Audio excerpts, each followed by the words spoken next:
Thanks. I think this is the first time in my life I ever had a lectern that was the right height.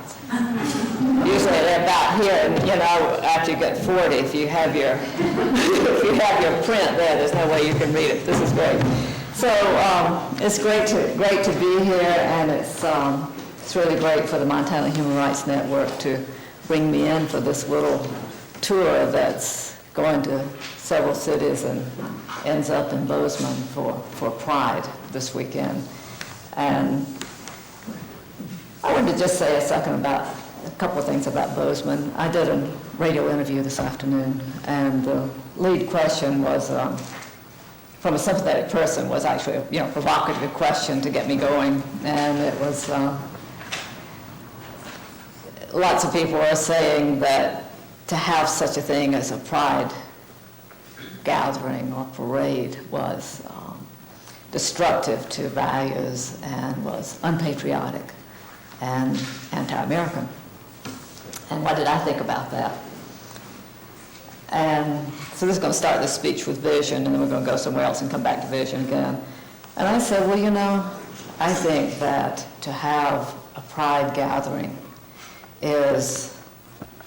fits right with the dream that we have had in this country for democracy. That many of us, for a long time, have dreamed that there could be a place that was not exploitive, that was not exclusive, that included everyone, that everyone had a place, that everyone could be whole, everyone could be complete. And so to have something called Pride would be a wonderful thing, so that people could help those who suffer from undue ignorance, who suffer from undue prejudice, to open a little bit, to understand how many kinds of people occupy this land at this point. And that it's a time that all of us should be celebrating. Every time a group stands up and says, we want you to recognize that we are here too. That we are part of this, we all belong here. Like that wonderful t-shirt that says, we all belong here together. That's why we would have a Pride celebration in Bozeman. The title of my speech tonight is Seeking Liberation in the Time of the Right, or a grim tale of recent times and where we might gather hope, I think, at the end of this. So I'm going to talk about bad news first and go to good news. As Ralph mentioned, I've shifted my work over the last few years. I spent most of my adult life being a community organizer, and then sort of ended up being a writer and theorist. And for the last 4 years, since the Oregon and Colorado ballot initiatives, I've spent almost all my time looking at the right, thinking about the right, writing about the right, investigating them, sickening myself with the right. And I am sick of it. But what I feel more strongly than ever now is that we have to defend ourselves from the right because the encroachments are so fierce. But we really have to create a progressive agenda and progressive vision that offers people something that they can attach themselves to, something that provides possible answers to the problems that we're dealing with at the end of the century. And if we don't get the progressive movement or the left in a place where it can present this vision, I think the right will totally eclipse what we have known to be democracy. So that's why I'm going to go with the bad news first and then go to that vision. So these days I focus a bit more on how to develop that vision. Can everyone hear me? I have great acoustics here. Can you speak up a little bit? Well, speaking up, for me, I don't have great timbre to my voice, so I can raise my voice a little bit, but I don't know that it will help you. So there are 4 more seats up front, and also you can just gather on up as close as you want to, and just circle right up here. We own the room for the night, and you can take personal power to move in any way that you like to make hearing better. But this is about the best I can do. Is this For those of you in the back, is that all right? Okay. But I'm a Southerner, and I tend to drop off at the end of a lot of sentences. It's not the best habit, probably. But what I want to talk about is basically stuff that I've been struggling with and trying to figure out this particular time that we're living in. And so I'm looking at the growth of the right, that's been what seems to be rapid in the last few years, but it's actually been developing, since, well, at least certainly since the campaign of Barry Goldwater, and stronger in the 70s, and then in the 80s and on up until today. But rather than focusing on the 70s and on the 80s, I want to focus on the 90s and look at the kind of successful organizing that's going on now, and to try to sort of break that down just a little bit for us to think about. And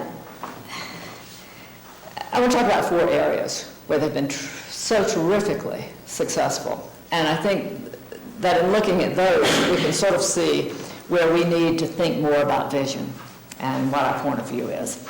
And these 4 areas are where they have had such success in organizing white people around racism, organizing heterosexuals around homophobia, organizing men around gender, and organizing middle-class people around economics. And they have been successful in every one of those areas. And what they've managed to do by taking that approach is they've managed to put people together in a larger pool than they ever would have if they had taken just one of those positions. If they'd opened on just one position and said, okay, we're going to stick with this, then lots of people were falling off the side. But what they did is they took something that cut across a lot of different areas. So let's just take those one by one. I'll start, since we're in the month of June, as the columnist said in a nasty little article about the Asian Pacific Islander group in Oregon a couple of weeks ago, that they had an oral history exhibit that is to be presented in Gay and Lesbian Pride Month, formerly known as June. So I thought that was a nasty little bit. So formerly known as June, here we are in the month of Pride. So I'm going to start with organizing heterosexuals around homophobia and the success that's been done with that. And to look at that, we're going to have to go to racism pretty rapidly, and we're going to have to go to sexism pretty rapidly, and we're going to have to go to all of these pretty rapidly. So let's just start with the ballot initiatives of '92. That I think for many people, there wasn't a full consciousness of how heterosexuals were being organized, not so much just around homophobia, but were being organized around whiteness as well. And I think that slipped by a lot of people because the attack seemed so vicious and so directed at lesbians, gay men, bisexual, and transgendered people. So that when we had ballot initiatives that were talking about no special rights for homosexuals, now the language of lesbian, gay, bisexual, and transgendered is not the language of the right. That is the language of progressive people. Their language is homosexuals. When they started saying no special rights for homosexuals, they redefined civil rights in this country within about a year's time to get virtually everyone to think that civil rights equaled special rights. And where they got that language is actually they dipped over into the reaction against the civil rights movement, that kind of anti-civil rights movement reaction that was occurring. It had been occurring all through the 70s and through the 80s. And that was that language. This was not new language for lesbians and gay men. This was old language, and it was the language of racism. So that prior to those ballot initiatives, you had David Duke saying that his campaign slogan was equal rights for all, special rights for none. David Duke from Louisiana, Klansman, still selling Klans literature out of his office while he was running for office, denying that he was a Klansman. Equal rights for all, which is blasphemy from his lips. Special rights for none. So that when they ran the anti-gay and lesbian initiative, they were able to reach over into the history of racism and pick that up. And then they set up those initiatives in such a way that they first talked about that homosexuals should not have minority status. Now this is a word we didn't even know what meant, this minority connected with the word status. But the important piece of that was the word minority. Then they said we're not to have affirmative action or quotas. Now, I and people like Diane Sands over here have been doing work a long time, locally and nationally. And Diane, had you ever heard anybody in the lesbian and gay movement ever say we wanted minority status or affirmative action? Me either. Not anywhere, any place, any time in the last 20 years, last 25 years had I ever heard that. Suddenly here it is saying we must deny it to these people. So why would they say affirmative action? Why would they say minority status? Because both of those words are connected to race. Both of those words. Minority raises the idea of race, doesn't raise the idea of women for most people, it raises the idea of race. And affirmative action, again, raises the idea of race. Then they said that for people to get these special rights, by now, got people thinking not civil rights, but special rights, that you would have to deserve them. It would be, and you introduce the word deserve based on good behavior. And they linked then lesbians and gay men to pedophilia and the ballot initiatives. Taking this sexual abuse of children and linking it over to lesbians and gay men as the perpetrators, as sexual predators. So you've got race, and then you've got the idea of deserve, and then you have the idea of good behavior, and then the final part is that it should be put to the vote. For many of us, we got the fact that it was an effort to dismantle the civil rights movement, the gains of the civil rights movement. What we did not understand at the time, that was preparing the ground for the anti-affirmative action attack. That was preparing the ground for anti-immigration. Because what happened at the same time, at the same time you see that happening, here comes the bell curve. Does everybody remember the bell curve? That little treatise on eugenics? Where what you have presented in that is the notion that people of color, by their very makeup, have a proclivity for crime and criminality, i.e., bad behavior. At the same time, you have the tremendous growth of talk radio and hate radio, and the constant message coming from it that all of the social issues of our time are related to race. And let me just name you some of those social issues. Welfare, racialized, is it not? You're not led to think, in the discussion and the images of welfare, to think about white people. You're led to think about people of color. Immigration, I do not believe that's about Europeans. It is about people of color, clearly. Drugs, affirmative action, we're talking about the hot button issues of our times. Schools, how's that racialized? There's interactive speech. Pretend like you're on the internet. How's it racialized? Busing. That what has destroyed the schools, the problem with schools is the inner city schools. The problem is integration of schools where you have children of merit, i.e. white, sitting with children lacking merit. Public services, which leads you then to anti-taxation, teenage pregnancy, and then the big one of this period, this decade that we're in, is crime. Would you say it's racialized?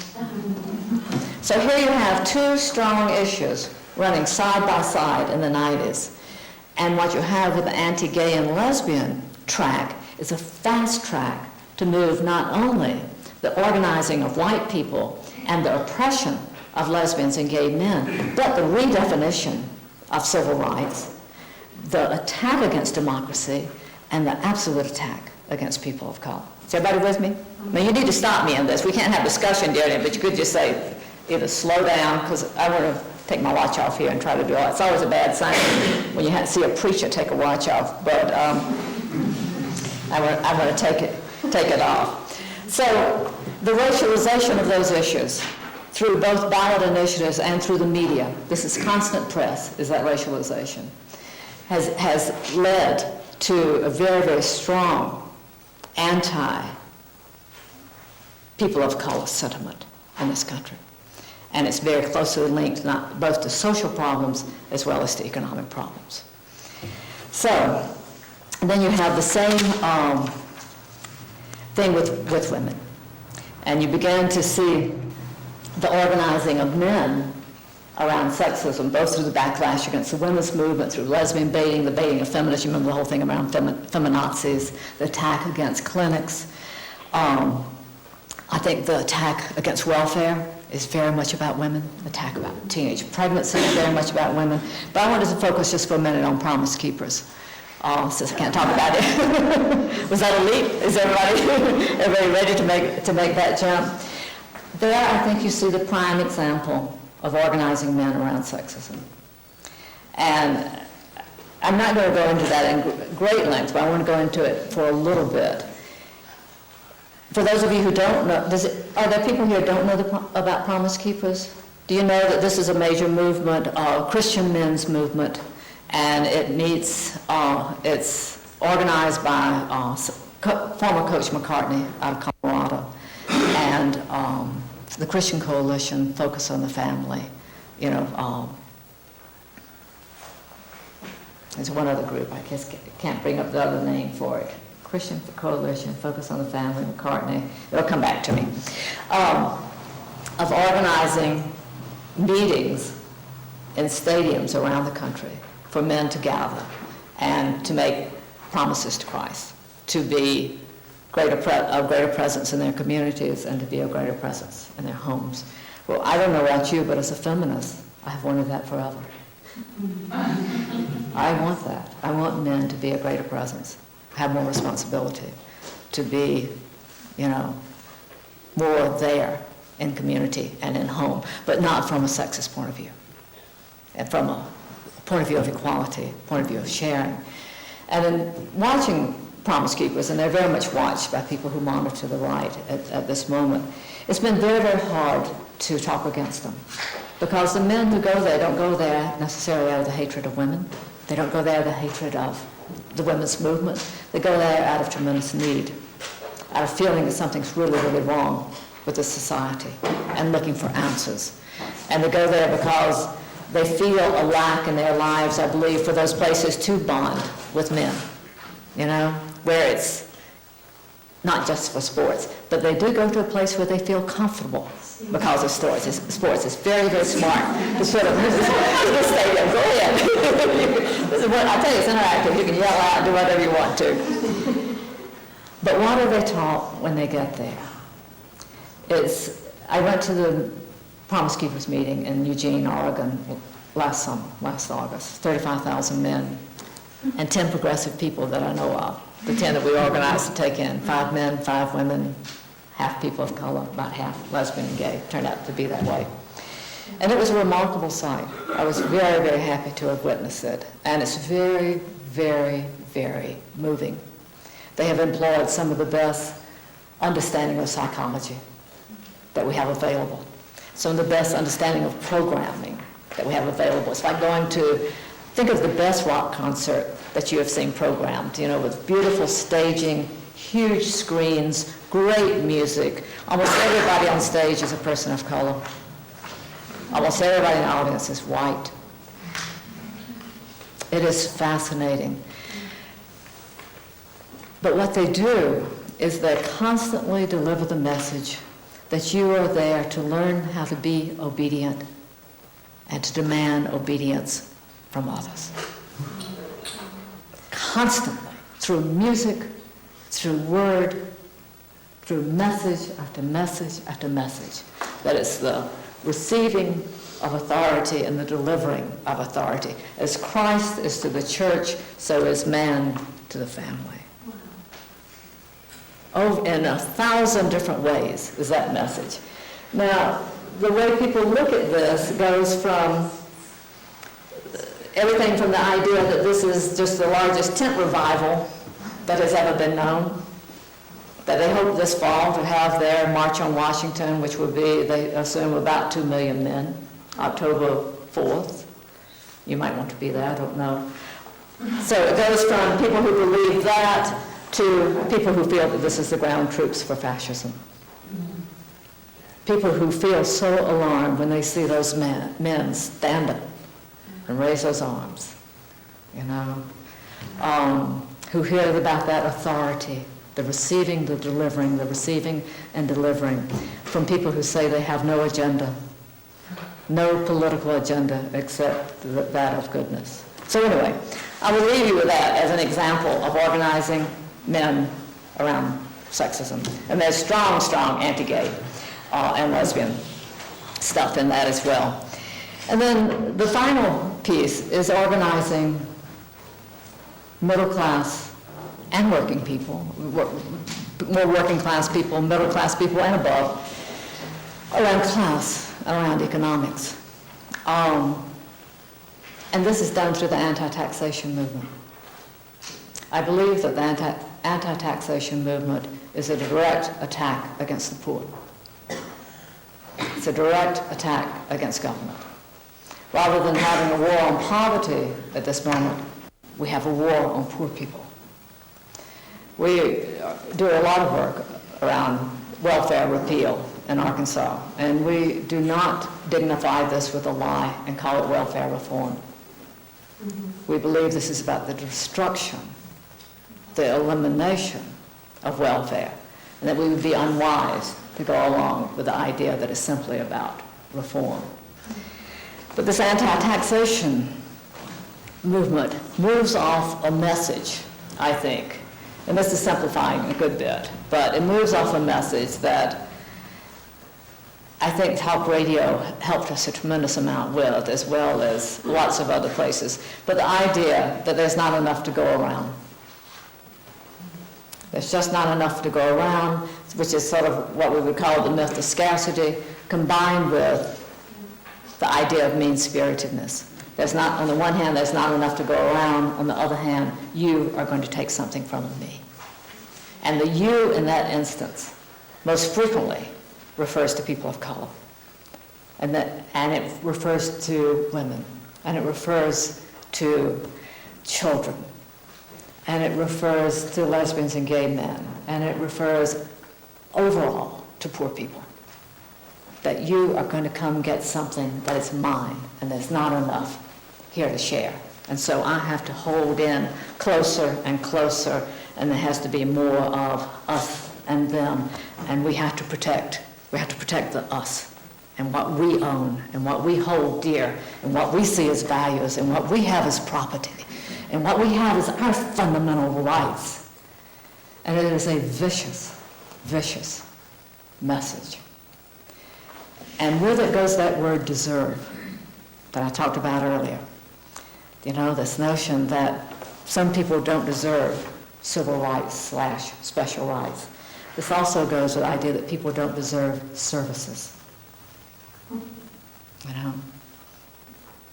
They're just out there, no goodniks, they just don't want to work. They're not like us. They're irresponsible. They're just having babies. They.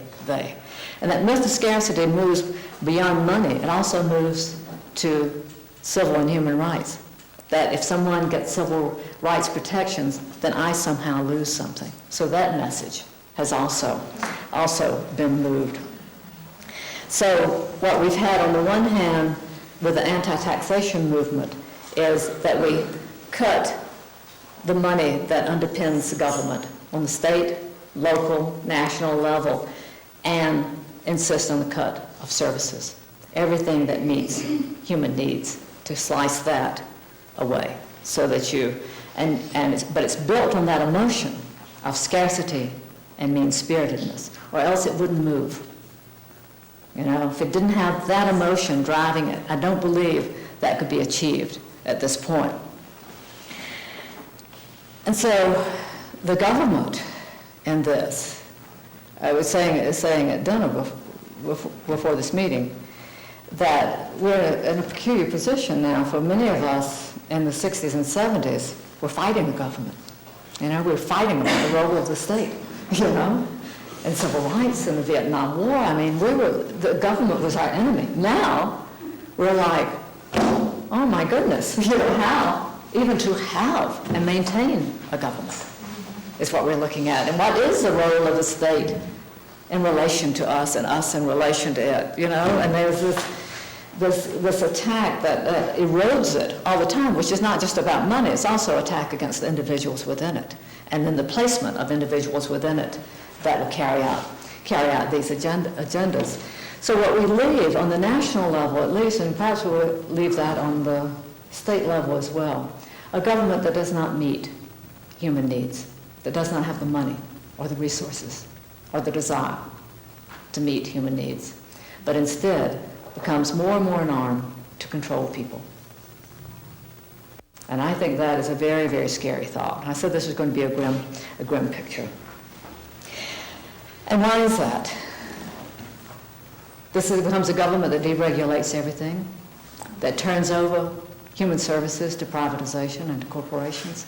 It's because corporations now stand in control, now are the governance. Globalization of corporate capitalism has moved us to a different plane and to a different world. And that corporate capitalism affects not just people here, it has globalized our lives, both for good or for bad, and very much for bad in the exploitation of people. Why do we have an anti-immigrant issue? It's because of corporate capitalism. It's because capital can go anywhere it wants, unrestrained, unrestricted, unregulated, and people cannot. It may cross any border that it wishes, and people cannot. And then it becomes the anti-tax movement within this country. So you have unfettered corporations. One of the things that Ronald Reagan did with Reaganomics so well was deregulation, so that we don't have the environmental restrictions that we once had. We don't have, the controls on government. And also there's been a shift in the tax burden, so that the anti-tax movement and sentiment rises out of a feeling that has come because more and more of the tax burden has been shifted off corporations and onto individuals. We have the most outstanding example of this in Oregon that you could ask for, and there's been lots of stuff now printed about that. If anyone wants to look at that at any point, you can get it through the Oregon Public Employees Union that talks about how that shift has occurred so that corporations pay very, very few taxes and get great tax benefits just for putting their plant in your town without regulations, so that it becomes an environmental hazard to have it there, it becomes a potential for exploiting workers to have it there. They have that benefit, and yet individuals are paying taxes and not seeing services, and that is a perfect setup for fierce anger. When you say you're going to have to pay more for your property taxes, but you're not going to have your public library. And people say, well, to hell with paying taxes. Or you're going to pay more for your property taxes, and you're not going to get your public library, and you're going to insist on paying for some immigrant kid to get health care. They say, to hell with taxes. So the right in this country, the theocratic right, the new right, in their organizing, which I think is very different from the far right, in their organizing, work well to support the control and the dominance of corporations. What they have managed to do is to divert our attention from what is happening with the corporate takeover of not just this nation, but the global takeover. So that rather than looking at what's happening in terms of downsizing, looking at what's happening in terms of deregulation, instead of looking at what's happening in terms of the privatization, instead of looking at what's happening in terms of taking jobs into other countries and exploiting people there, and it goes on and on and on. Instead, the right has been able to say the problem is the people who have fought for civil rights and caused such disruption to this society. The problem is women. The problem is people of color. The problem is poor people. The problem is lesbians and gay men. And now the problem is people with disabilities because that ADA is costing us too damn much. And people have focused on that rather than focusing on the extraordinary disparity between the rich and the poor, the growing disparity between the rich and the poor. You ask about how much CEOs in this country make. The latest thing that Share the Wealth put out, which is this great popular education group out of Boston, is that they make 212 times the average U.S. worker, compared to about in the early 60s when that was about 16 or 17 times, and compared to Germany where I believe it's 21 times their average worker, and compared to Japan where it's about 15 times the average worker. So we have this incredible disparity that's going on in a time in which people are feeling totally uncertain about their job stability, about their income, about their way of life, about whether or not they can have insurance, whether or not they can feed their children, whether or not they can get schooling for them. That kind of uncertainty is going on. And yet the message of the time, if you watch the news very much, or listen to the news very much, is that we're in a rolling, healthy economy. A great economy that's producing jobs and producing money. Well, it's producing jobs at the very highest levels. I don't know if you all read that article last week about the top 100 companies in the country, what plans they had for hiring people coming off welfare. Did anybody see that? It's a terrific thing. It was put out by the Associated Press, and the headline was, top 100 firms have no plans to hire people coming off welfare. Well, I called the Women's Project the second I saw it and said, duh. We were hysterical. We were like, who thought they would? 17 firms have at least some plans in place to try to hire people coming off welfare. Among those who have no plans, Taco Bell, Kentucky Fried Chicken, Safeway, Kroger. Kroger's a grocery store in the South. I don't think you have it out here. Those kinds of places, as well as high-tech places and that kind of thing. And it had a quotation from the head of the Chamber of Commerce, the national head, saying, well, if you had someone coming off welfare who was, I can't remember what kind, I wish I had the little quotation in my pocket because I thought it was just worth it. A what kind? Chemical engineer. Chemical engineer, maybe a pharmaceutical company would hire them. Think about it. Think about it. It was incredible. Do you remember other things from that report? It was bad. It was bad, bad. But how about the head of the Chamber of Commerce saying that? All of us should get that and put it on a T-shirt and wear it and go see Bill. Say, Bill, now what about welfare in our time and poverty in our time and all that kind of stuff? One of the most outrageous things is that somebody like that can say that, and it's not outrageous. Exactly. And do it with impunity. It's not whatsoever. Do it with impunity. It's not. Right, right.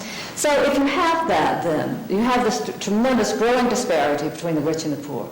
You have people coming off welfare and not having jobs. And those who do get jobs, I think the sense is now that will lower the wages of the lowest working tier about 12 or 13%. So there's that in terms of potential conflict and pain. So you have that going on, and you have a government that is under the onslaught of anti-taxation and anti-government sentiment in this country, but particularly anti-taxation, and is systematically refusing to deal with human needs. And instead is becoming more and more a military arm. That its role becomes more and more that of surveillance, that of the invasion of privacy, that of maintaining police, that of maintaining the military, the CIA, the FBI, the development of prisons and turning them over to private corporations, turning social services over to private corporations, turning all of those, turning the national parks, moving more to trying to turn those over to private corporations. It means that if we allow that to happen, the government becomes more and more simply a place that controls people, that does social control. Because if you have the displacement of thousands of workers in this country who are going to have to live off an underground economy or die, and they're being put in jail for participating in an underground economy and all the other ways that they try to survive, then you warehouse more and more and more in prisons. So what we've seen for the last few years is the building of prisons as a growth industry, building of prisons as economic development for communities, and the growth of prisons increasing while crime is going down. Over the last 3 years, crime has gone down. Prisons have gone up. So at this point, that we incarcerate more people than the Soviet Union did when it was still intact and when South Africa was living under apartheid. That is the grim picture. That is the control, the government's job becoming the control of the masses to prevent unrest so that corporate success can continue. We are in a good economy, but where is it going? The top 10% of people in this country own 70% of the wealth. That again comes from Share the Wealth out of Boston. So that is the grimness. Now the question is vision. And this is where we get to the hard part, and I hope that you're going to join me in it, because I will have to tell you, I don't have another half hour of vision. I think this is exactly the problem that we face. But I'm going to tell you what I do think in relation to this. And there's a lot more to be said about this. But I think one of the things that has to happen is that rather than fighting in whatever group we're in terms of identity groups, that's just one piece, to become part of the mainstream that represents this kind of injustice is wrong.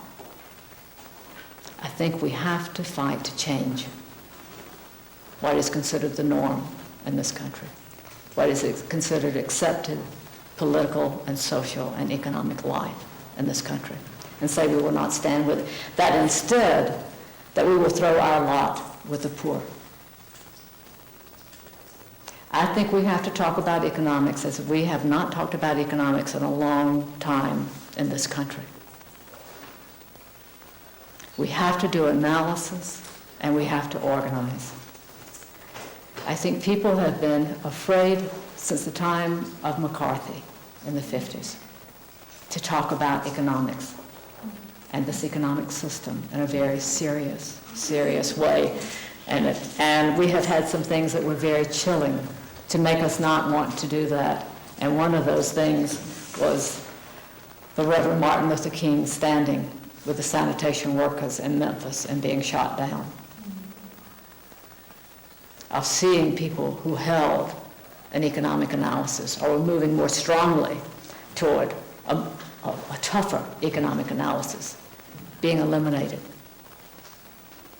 That has been chilling. All of the McCarthyism was chilling. All of the communism, Cold War, Red Scare was chilling for people to have this kind of discussion. And then it is particularly difficult to do it in a country that runs off rampant consumerism, that we have almost all, been led to participate in one way or the other.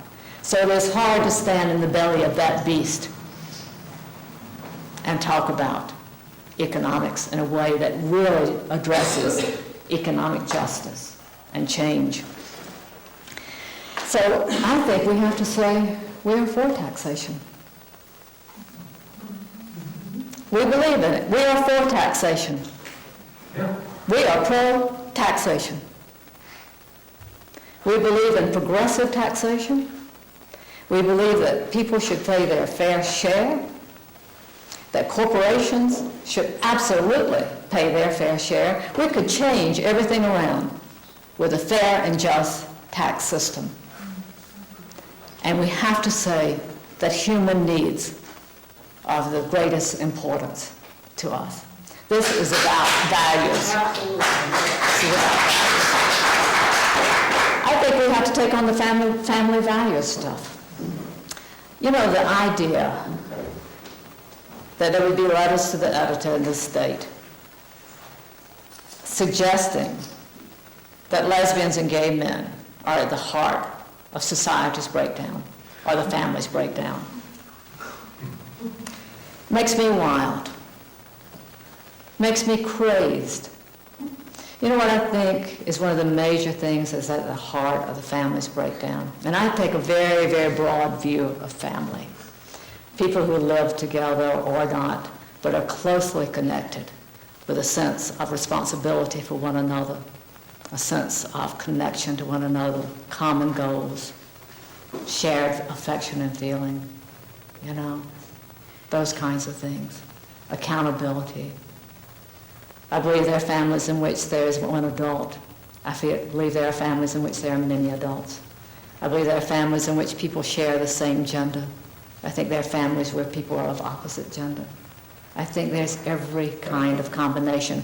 But if we believe that family is important, and I think it's critical because it's the first unit of community. It's not because it's important just because of itself. It is not a sacred shrine. It is because we live collectively or we die. And that is the first piece of making that connection, building relationship, is through family. So what I think goes to the heart of it is that we don't have the resources and through the systems of this government and our community and our communities to support and nurture families. I think it is very, very difficult to maintain a family if you do not have time to give to that family. If everybody over 15 in it is having to work one or more jobs, it is very hard to have family.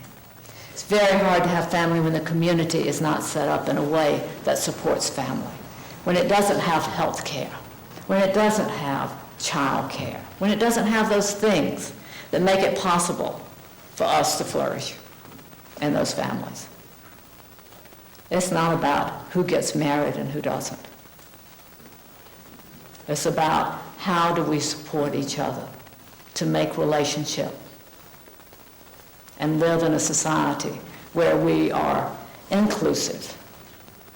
That's called community, rather than exclusive, which is called private and tight and withholding. That would solve our immigration attitudes too. What if instead of saying those immigrants are going to take something from us, what if we said instead, how can we be good neighbors? What if we said, half the white people in this country seem to be chasing down their genealogy and trying to figure out what ship they came over on. That we respect other people who come over on ships, whether forced or otherwise, and say, how can we be good neighbors rather than what are they going to take away from us? So I think we have to, I have about 5 or 6 other things to say here, but I'm just going to say 2 more. I think that we have to work for an economic and social democracy. And that's why I think that Pride gathering is important. I think it speaks to democracy. It speaks to participatory democracy. It speaks to inclusive democracy. I think that we have to work in coalition with one another to make that democracy, to learn relationships, how to build them, how to maintain them, how to come to understand one another, not to live with such extraordinary ignorance and prejudice and divisions. But the biggest thing for me is I think that we have to make a choice in our lives. And for me, the choice that we have to make is both religious and moral. And I know in progressive circles, those are not terms that people use a lot, religious and moral, but I'm going to use them. I think that we either believe and choose this road, that to believe that people are of equal worth and are of equal value, and therefore should have full access to everything that can be provided to them, that enables them to live whole and complete lives. Or else we choose to believe that people are not of equal worth and equal value. And I don't know that there's any in between on that. You don't get to think maybe a little bit of this or a little bit of that. Either people are of equal worth and value or they are not. And if you believe that people are not of equal value and not of equal worth, then what flows out of that is oppression. Everything we know, all of those isms that were talked about earlier, flow from that. Every piece of it. What flows out of the idea of the myth of scarcity and mean-spiritedness combined is scapegoating. And tell me a time in human history when scapegoating has not led to violence. So out of that sense that some people are not as worthy or as truly human as other people leads to that violence, leads to oppression. Out of the other leads to community, inclusion, it leads to democracy. I believe those are moral and religious choices that we have control over, that we can choose which of those roads we're going to walk, which one we're going to put our lives into, which ones we're going to take the risk along the way. And you know, it's a pretty simple idea. It's not complex. Do you believe this or do you believe that? Are you willing to stand behind this or do you want to stand behind that? Where do you want to stand? And probably more importantly, with whom do you want to stand? And for whom are you willing to give up part of what you have been able to gain by chance, by privilege, by gift? Thank you very much.